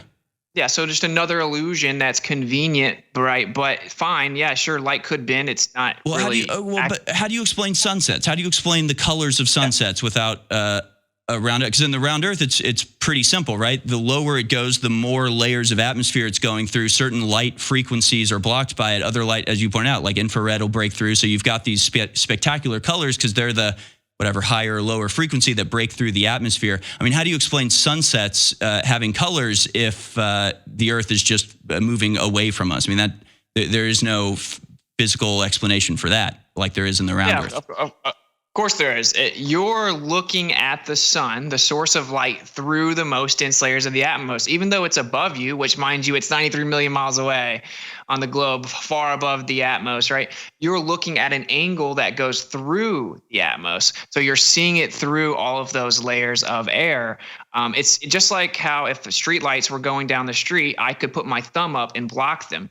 I could see a shadow relative to that. It would look like the streetlights are below my thumb. I could put a 2-foot trash can on the ground and see the streetlights that are 10 feet tall look like they're below the trash can, just based on perspective. You would be looking through the horizontal atmosphere, since perspective is having you look down at where the sun is. You're going to see that light through that. The sun often gets bigger as it passes, as it goes to set. I mean, it doesn't get smaller. It's not a diminution to nothingness, right? The idea that if it's just moving away, it should just get smaller and smaller and smaller. When it goes to the atmosphere, often the atmospheric lensing makes it appear as though, if anything, it grows bigger. But usually, it looks like it stays the same. And again, like atmospheric lensing or refraction explains pretty much all of this, like the idea that you can see farther than you think technically you should be able to. That's because, the Earth's atmosphere bends the light. I mean, light bends. Everybody knows this. This is why I can talk to you through a camera lens, right? Because the lens itself is bending the light. That's why, so the light bends with the atmosphere, and so it goes farther than you think it should be able to. Again, that's different, though. That's two different media. Right. So you have the lens and you have the air. It's two different media. It's called Snell's law, which is two different mediums, but not a singular one. Now, it's not that light can't be displaced within a medium. It's just that that's an unfalsifiable claim. They claim that light can be infinitely bent around the globe. You could see the back of your head if you wanted to, that there's no limit to it, which makes it unfalsifiable. But sure, you can say that. But there are certain observations we've made that falsify the refraction claim. And without refraction, the entire globe falls apart. For example, I had an Air Force pilot reach out to me and has chosen to remain anonymous for pretty obvious reasons. Verified him for sure, Air Force pilot. And he told me that he saw the K2 mountain range from 300 nautical miles away. And he was flying at 28,000 feet altitude. And the elevation of those mountains are at 28,000 feet. And he saw the mountains level with him as he actually, did target acquirement, establishing the landmark with his manual viewing pod. He saw the mountains level with him from 300 miles away. It should be like up to 5 degrees below you on a globe, right? Because even though they're the same height, it's obviously on a globe, but it was level with him. And like at that height, you can't even invoke refraction, admittedly, because it's so high. It's like the much thinner portion of the atmosphere. And of course, it doesn't even go 5 degrees anyway. So, and that's what woke him up. The flat Earth was his experience in the Air Force, and I've never heard a rebuttal to that. Most people just claim the guy doesn't exist or he must be lying. Well, he certainly exists because I verified it. So if you see what I'm saying, he saw the mountains 300 miles away, and they were level with him. Right, at 28,000. But he saw it from an extremely elevated position, and the mountains themselves are elevated. I mean, we're not talking about a guy seeing something 300 miles away from ground level. So, you know, again, there are certain circumstances, certain conditions of the atmosphere where you can get things like that. I mean, everybody knows. I mean, rainbows are an illusion, mirages are illusion. Like, there are certain things that the atmosphere does to light that is dazzling or baffling to the human eye. But that, again, we would be able to see every mountain from 300 miles away if the Earth was flat. Seeing it, in one circumstance doesn't prove anything. And we had a pilot who called in yesterday talking about flying at night and seeing the glow of cities from about, I think he said about 100 miles away, and slowly you see the glow of the city rise up. I mean, hell, even when I was driving into Austin from the Renaissance Fair last weekend, the first thing I saw of Austin was the top of the skyscrapers. I mean, it's just everyday observations. You can see that the globe exists, that there's a curvature, and that things disappear over the edge of it. I think that's kind of the big part here, is that there's just typically a misunderstanding of the flat Earth position, or what it actually has adequate explanations for. Like, seeing things disappear bottom up would be what happens on a plane Earth. You have the ground ramp up. But just to clarify what is wrong with the observation in the plane, it's not that they're so far away you shouldn't see them, because you're right. He's super high in the air, right? So you're looking up from higher on the globe, and you can see further the higher you are, whether the Earth is flat or whether it's a globe. The problem is that they were level with him. They should have been 5 degrees below his level, his plane's level. They should have been 5 degrees below that. Well, they were level with him. That's a ton when you're talking about a military fighter jet establishing target acquirement or looking at the landmark. 5 degrees is a ton in the Air Force. And mind you, I mean, I'm not an Air Force pilot. I just listened to him. He broke it all down, showed me everything. He said that there's not a pilot in the world. There's not an Air Force pilot in the world that would tell you that 5 degrees is some type of acceptable range of error, right? So yeah. And honestly, like I said, I talked to kind of the top guys that defend the globe. They all just say this can't be true, or it would absolutely refute the globe. Well, he did it. So it was level with him. Yeah, I mean, without proof, you can take his word for it. But again, I don't think that one anecdote disproves all of the things that we're talking about. Sure. And again, attenuation can go some way to explain some aspect of like things like why the sky is blue or why sunsets are multicolored, but it doesn't explain why the sun disappears completely at night. That's not explained by attenuation. Attenuation is just the diminution of light as it passes through an atmosphere. That's not, it doesn't make things completely disappear in the way that we see the sun just obviously go behind the horizon. And I do want to look at a couple other pictures here. I know you're familiar with it, but I haven't heard your response to it. Things like the Lake Pontchartrain Causeway, if the crew can bring this up, where, I mean, unless I'm missing something, it very clearly, so this is longest bridge in the world for a while. I think there may be a longer one now, but Lake Pontchartrain just outside of New Orleans. This bridge is level to the surface of the water, but you can see a very clear curve as it diminishes over the horizon. So this was taken, I think, from about 15 stories up with an extreme zoom lens. That's why everything is compacted. That's why those bridges or the humps look so dramatic. Really, they're pretty, your typical humps, but that's just an effect of the massive optical zoom lens. But I mean, clearly it goes over the horizon, and there's other, pictures like this. I mean, why would it look like this if the Earth was flat? Yeah. So, and just to throw out, I just really quickly dropped like 5 other pictures of Pontchartrain that we should pull up, because this is not what you see when you look at the whole bridge. It's insanely flat. But I will point out a few things about this. This is an older argument from around 2015. It's kind of become a meme, actually. And most Globers have abandoned it because if that's the curvature of the Earth has to be like a fraction of the size they claim it is. It would have to be a tiny, tiny, tiny globe Earth for that to be the curve of the Earth. way smaller than 4,000 miles, but it's a 100-mile radius globe, right? It's way too drastic a rate of curvature over that distance. In addition, it's a foreshortening effect based on optics in the Atmos, which that place notoriously has pretty crazy atmospheric conditions and pollution and stuff. And we've replicated a flat surface. You put enough of an atmospheric temperature fluctuation and stuff, it'll start to warp it, compress it, and make it look like it's curving, also based on your angle. And in this picture, I'm pretty sure they actually compressed it. So you can take a picture. It's so deceptive. All right. You can take a picture of a desk. Hold on, It's flat. Hold on, Austin. We have a guest appearance here. Alex Jones has made his appearance at the Flat Earth debate. Listen, I'm only going to ask you a real quick question. Are the sun and other planets flat as well? Because I've been a big astronomer since I was a kid with my dad when we had professional telescopes when I was a kid. Now anybody can get them that have the computerized controls. I've sat there overnight drinking a 12-pack of beer in college with a 35mm camera hooked to a 12-inch refractor telescope and taken photos of Saturn and Jupiter and watched it as it's turning, watched the globes turning. I put green lenses on the telescope and could watch the sun and over an hour see it turn and see coronal mass ejections moving in the time lapse. Boom, it's round, done. Debate over, Austin. I'm sorry to tell you, you have now lost the debate, and the Earth is round. What's your response to what Alex just brought up there?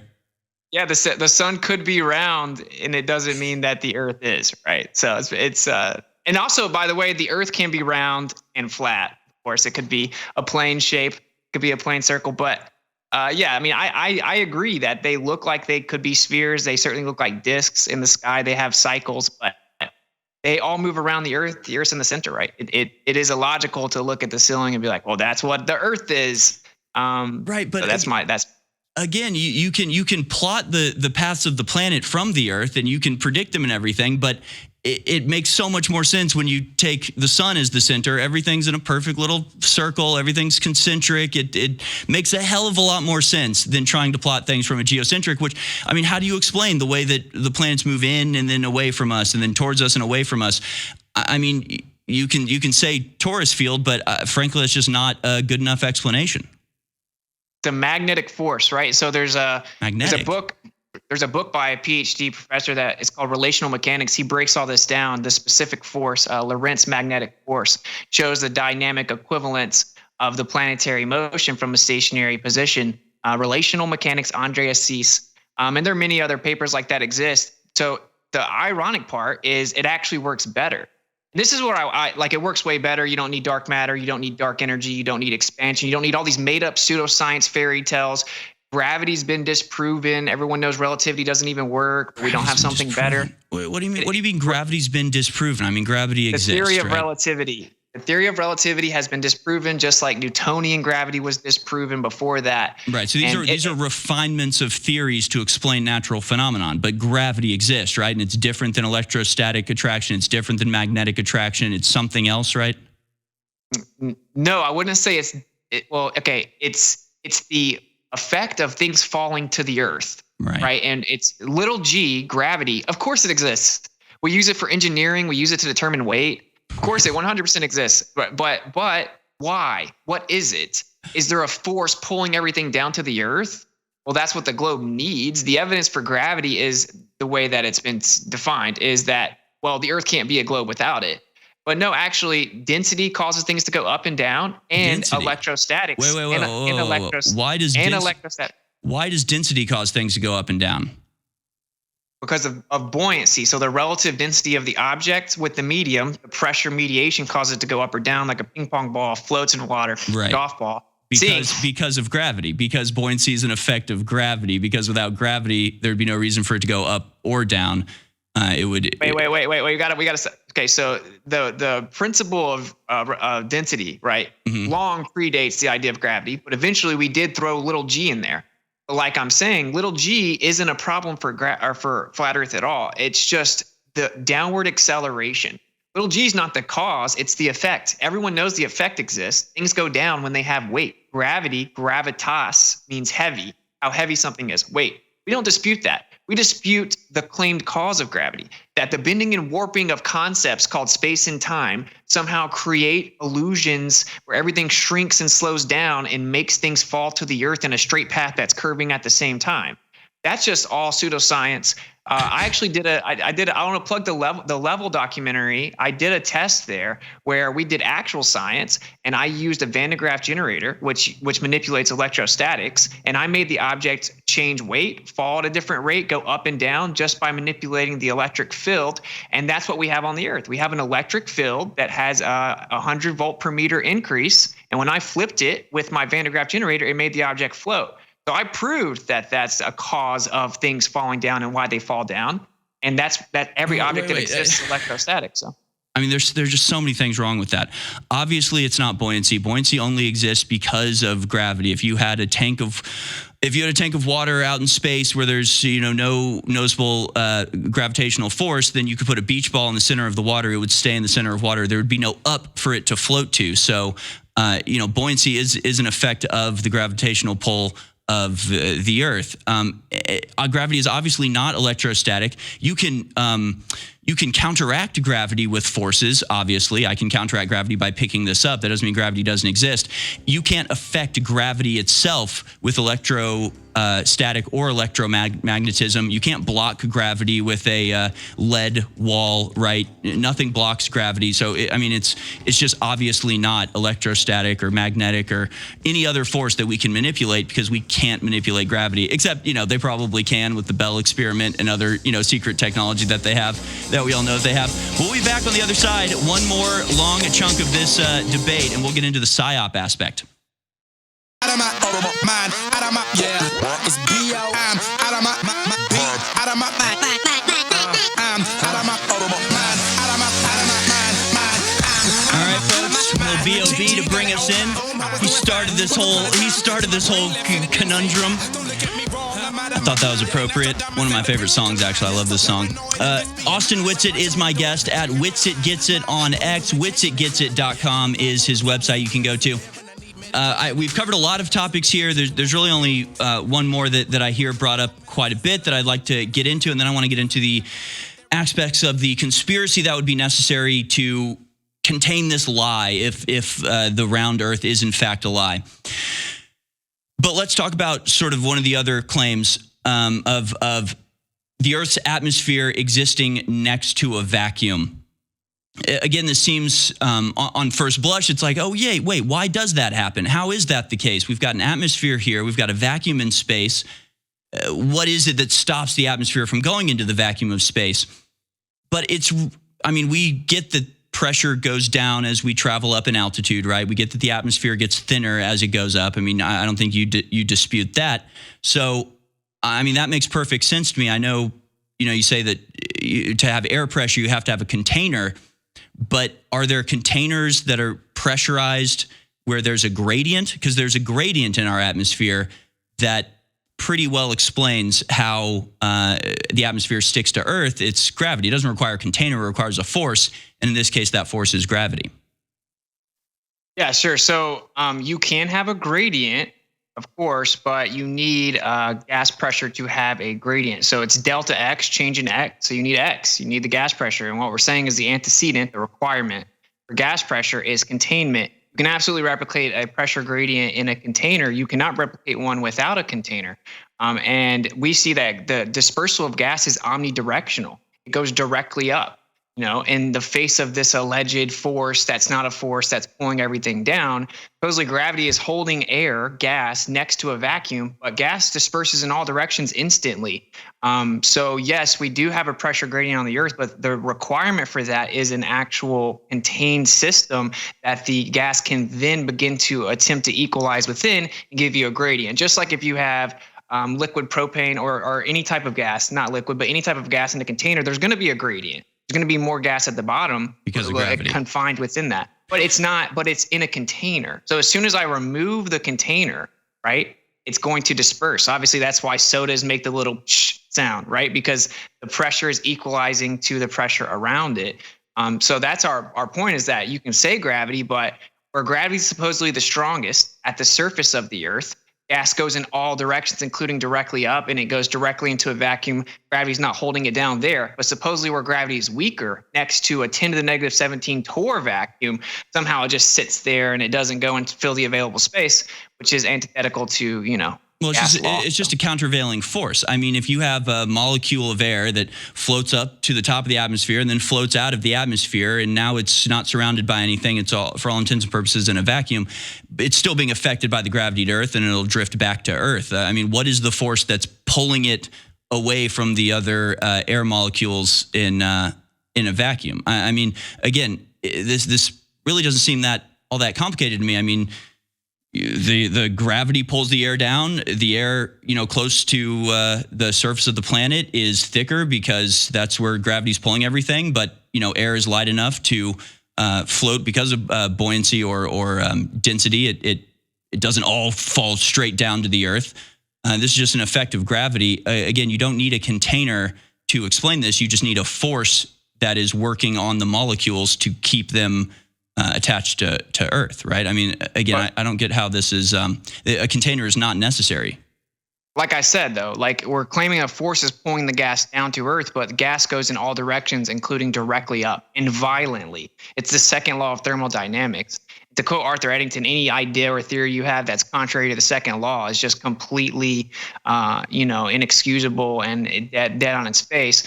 But you're saying that the gravity is basically pulling the air back down. Right. In the face of a vacuum. But where does the gravity of Earth stop affecting gas then, right? Because the gravity of the Earth doesn't extend the entire universe. And so the air is still going to fill the available space, and it fills the available space on the surface where gravity would be the strongest. So very simply, it's very easy to replicate what we have on the Earth. With a container, you can create a gradient, certainly with all the gas that's being introduced at the surface level and the gas cycle and the temperature and the density differences. But you cannot replicate it without a container. So that's the argument. And gravity, again, has actually been disproven. And we've proven our understanding of gravity, which is that it's electric. We've actually proven it with experiments. So but that would be like... So you can affect gravity with electricity? What people call gravity, which is the effect of things falling down, right? Yeah, I can take electrostatics and I can make things go up.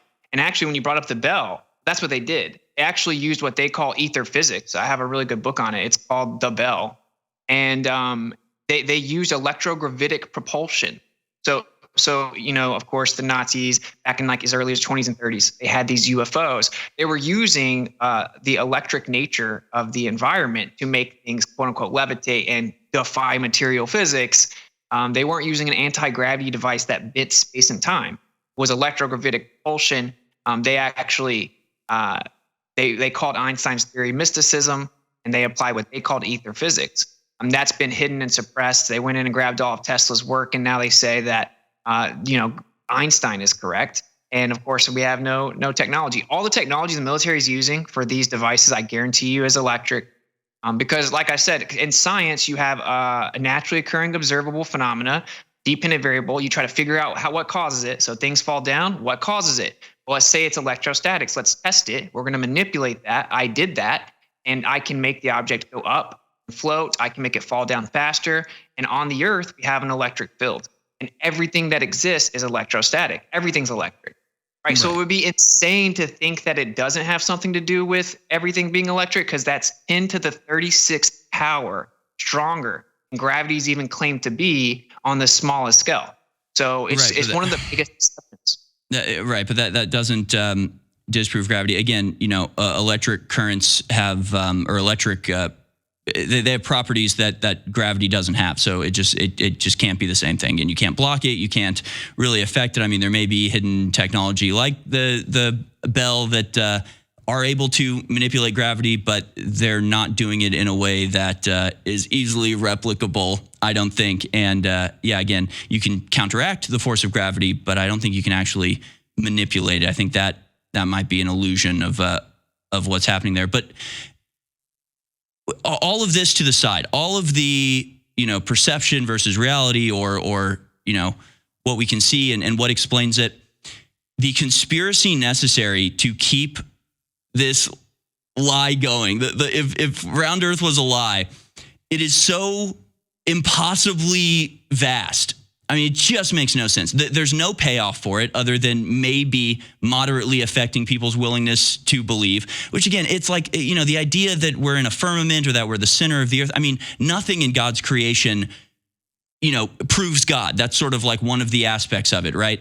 There are lots of things that could prove God that would be miraculous, that you could go, there's nothing other than God that explains this. Yeah, the earth being at the center of the universe would be one of those things, but it's not, because it's not, right? It's not the center of the earth, so it doesn't prove that. But nothing in creation proves that. So this idea that, I guess it's almost like contradictory, where like, yeah, if we were in a giant, celestial hamster cage with the firmament over us, it would prove that God exists, but also in a weird way, that's not what God does. So it would prove that something other than God exists. It would that doesn't make any sense to me. And then you've got like just tens of thousands of people working on space programs. Let me give you an example. I have a friend about 10 years ago. He's working for a company that built the titanium aluminum rings that connected satellites to the vessel that took them into space. So you've got a small company with about 4 or 5, Ivy League doctorate engineers that are working on building these rings to attach the satellite to the rocket. And that's just one company of like thousands that exist out there. Are they in on it? Are they being fooled? Do you have another company that's coming up with the false information to feed to them, to make them think that when they go to watch the satellite launch, are they just watching the thing they built fly into the sea, and then somebody else is launching a balloon that just looks like a satellite? I mean, explain some of this to me, because the conspiracy necessary to carry this out is so vast, it's just nonsensical. Yeah, so it would be, like I said, to use the adoption analogy, it'd be like, is everyone in the church and your school and your community in on the lie? Like, no, they believe the lie. Satellites aren't a problem for flat Earth.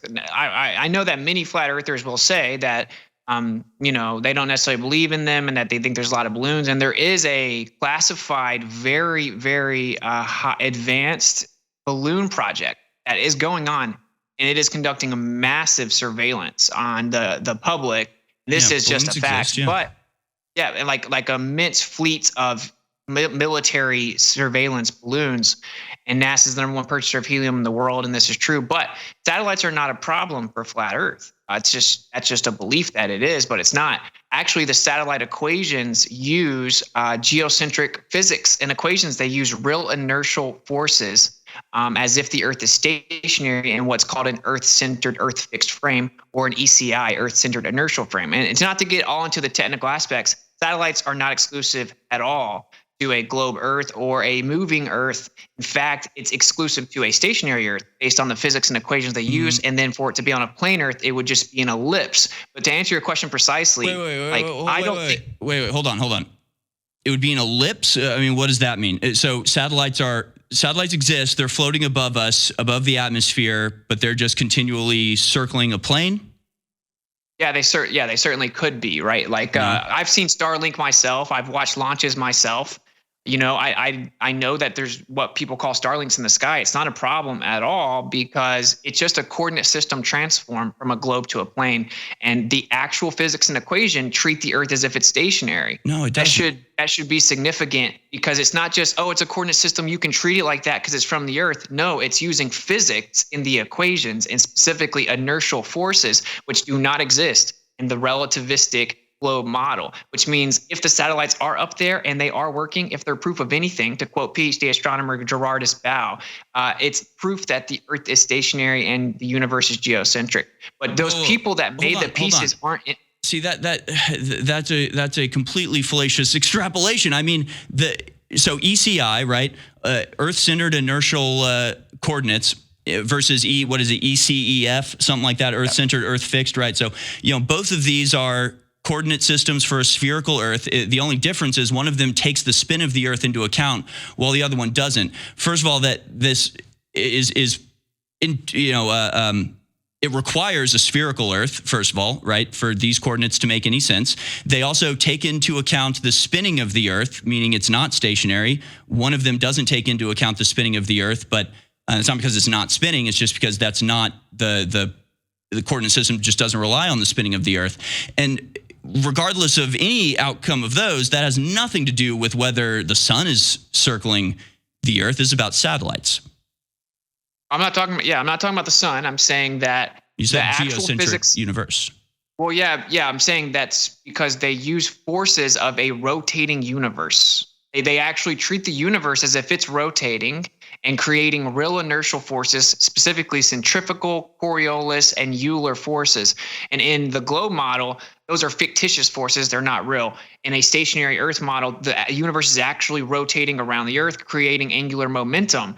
Satellites would be using that on a stationary Earth. Well, that's what the physics and equations show. They treat it as if the universe is rotating around the Earth, creating a real force, and they have to account for them to put the satellites up. And then on a plane, you're right, that is a globe, but on a plane, that's just a coordinate system transform. It becomes an ellipse, and it takes the same flower of life geometry I showed earlier. Actually, one of those depictions was the ISS path, right? And that's just mapped out on a plane. But continual motion would, in that case, I mean, with an orbit, either continual motion is a consequence of just the fact that there's no wind resistance, and so once your initial velocity basically will be maintained with a little bit of variance because of the tiny amount of atmosphere that does exist outside of what we consider the atmosphere, the 62-mile delineation, which is not a scientific delineation, it's an aeronautical delineation, determining whether or not you can fly using conventional methods or whether you need rocket propulsion. So you can have inertia that exists that continually rocket something around the Earth without additional input. But if something's just floating above a plane, it either needs to be pushed in a way that that's continually being pushed, but even if not, it would need something to change its direction. I mean, how do you explain that? If satellites just floating above us in ellipses, you would need external forces. That would require fuel. That would be pretty obvious to the people building the satellite, right? No, like I said, they use the actual force of the universe rotating around the Earth in the physics and equations. And so on a stationary Earth, that's it. Instead of the Earth spinning, making the illusion that the sky spins, right? It's actually the sky spinning around the Earth like we observe. That would generate a real force. It would have angular momentum, and there would be a net inward force. So if you threw something up in it, it would just continually move around with the universe's momentum, the actual angular momentum and force of the universe. And what I'm pointing out is that's literally the physics and equations that they use. And but you're still that's describing a spherical Earth. Well, that's why I point out that the end of it, right? Because that actually is a major problem for heliocentrism. But the plane part is just a coordinate system transform. You could think you're going around a globe, and it would just be an ellipse over a plane, and you would have no idea. They actually account for a change in velocity, which makes perfect sense with an ellipse. But in the globe model, it's supposedly free falling in a geodesic path, not changing velocity. Yet they actually do account for change in velocity and a change in the speed of light for the signals for GPS. So what they're actually doing and accounting for doesn't work with the model. It's just overlooked. People assume it. I wanted to address what you were asking, though, the meta here, which is like, are these people in on it? No, of course not, bro. They think the Earth's a globe. They think we just use these coordinate systems for convenience sake, right? And it works. It's good enough. Who cares? They think they use Newtonian gravity, even though that's no longer the case. It works good enough.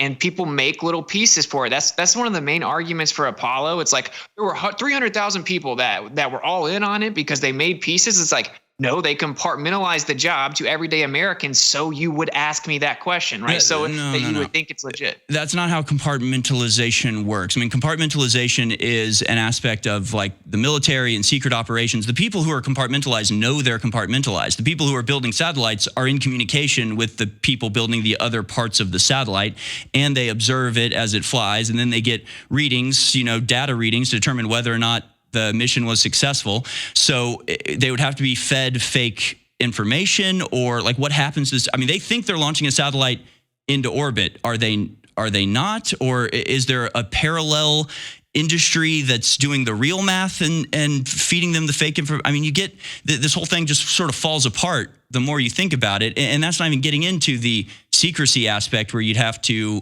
again, either have these people who are doing this for decades without even either noticing that something is wrong or admitting or letting it leak out that something is wrong. The scale of conspiracy, especially now with all of these private companies going into space, is so vast. And again, nonsensical, man. If I was the mastermind, the Jesuit priest that figured out that there's a firmament and wants to trick everybody, the last thing I would do would be come up with a lie that would set up generations of having to fake things, right? You could just say, yeah, we tried to go to space. It turns out there's like crazy radiation and everybody dies, so let's not try to leave. Like, there's a million other ways you could do it.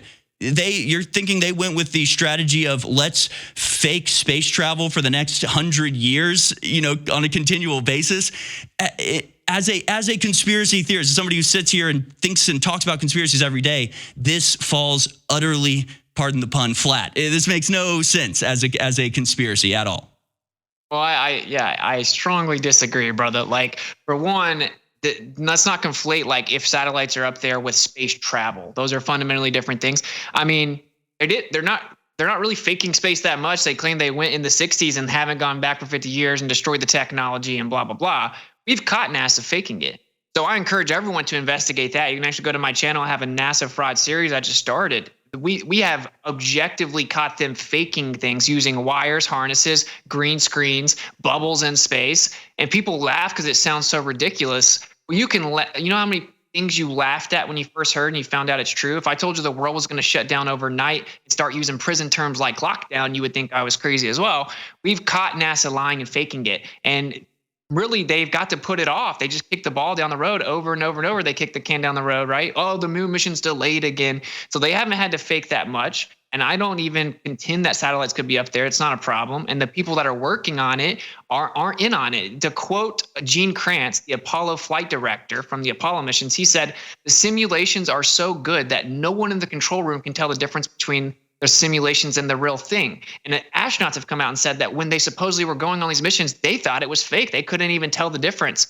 So absolutely, they wouldn't be in on it. They're just being fed a system through a globe coordinate system, GPS corrections. And this gets into technical things. I will just say this.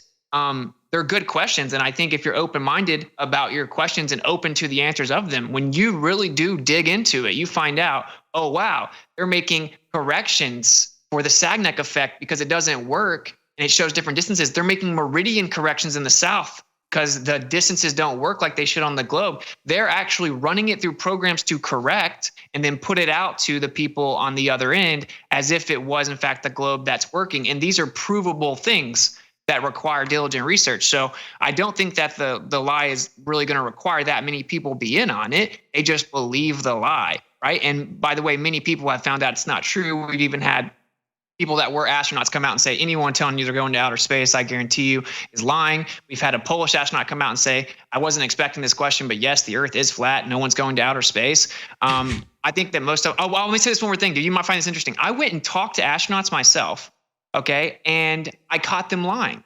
I asked them, do you see the stars on the day side of the Earth when you're in space next to the sun? And they said, no, you can't see the stars because of the sun. But the official story is that you can only not see the stars during daytime because of the Earth's atmosphere, and you can see them in space. And half the astronauts that have supposedly been to space said you can see the stars. It's pitch black. It's amazing. You can even see them by the sun. Right. I looked an astronaut in the face and asked them, and they lied. So why are they lying, right? Like, well, I've heard that, but you're comparing two different situations. I mean, some astronauts say, yeah, we could see the stars. Other astronauts say we couldn't see the stars, but they weren't next to each other on the same mission looking out the same window. So these are just different accounts of different situations. That doesn't prove anything to me. It just proves sometimes you can see the stars, sometimes you can't, depending on the source and strength of the light and the angle of the reflection off the Earth, or where you're looking out the window of the spaceship. I mean, these things are not proof that the Earth is flat or that astronauts are lying. It's proof that there are different conditions at different times and space in Earth. But we only have about 2 minutes left here.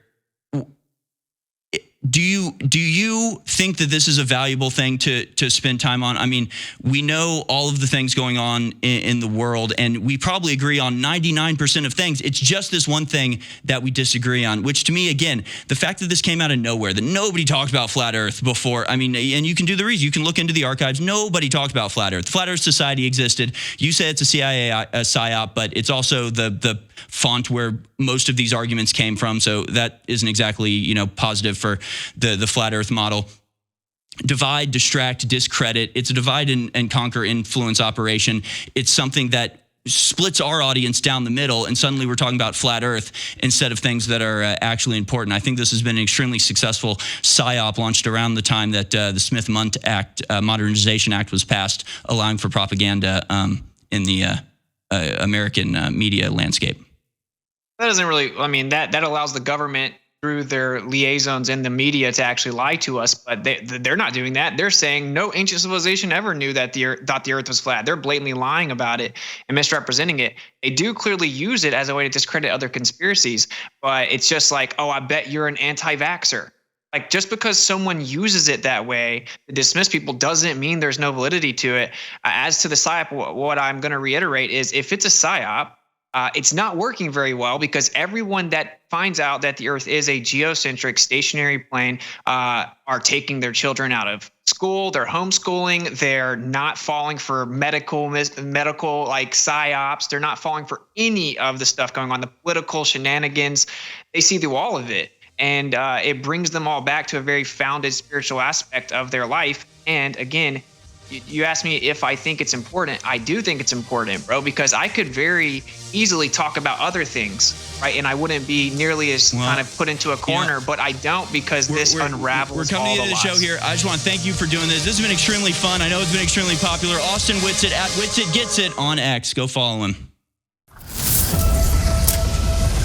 While other networks lie to you about what's happening now, InfoWars tells you the truth about what's happening next. InfoWars.com/go. The control system, the global control system, wants us to focus on a dot. This is what it does in science with its specializations. You focus on one dot. And if you focus on a dot without peripheral vision, then you don't see how the dots connect. So you're completely in the dark of the bigger picture. You only see one dot within it.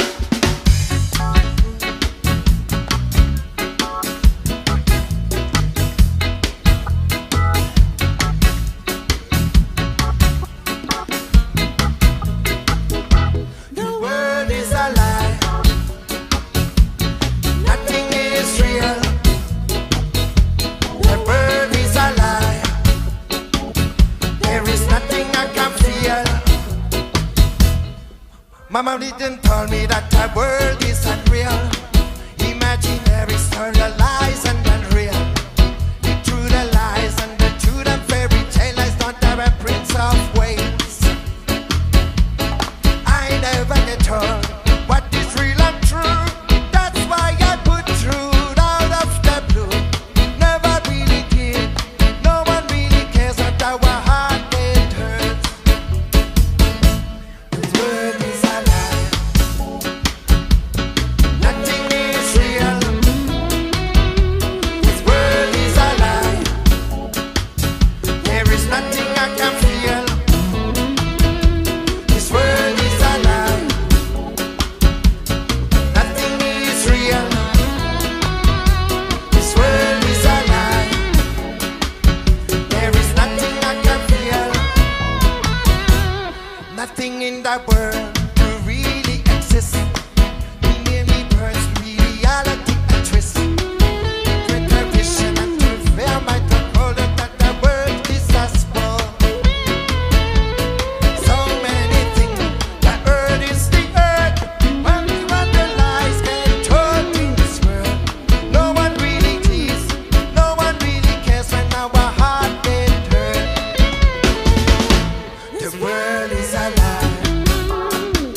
This world is a lie.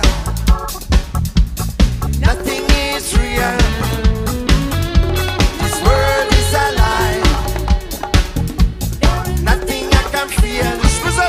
Come on. This world is a lie.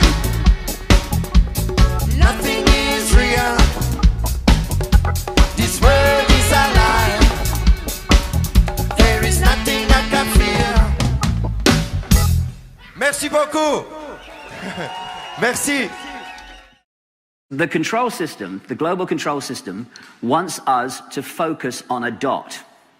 This is what it does in science with its specializations. You focus on one dot.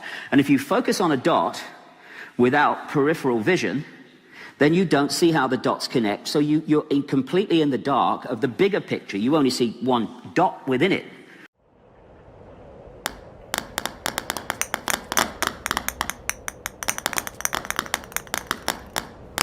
Close your eyes.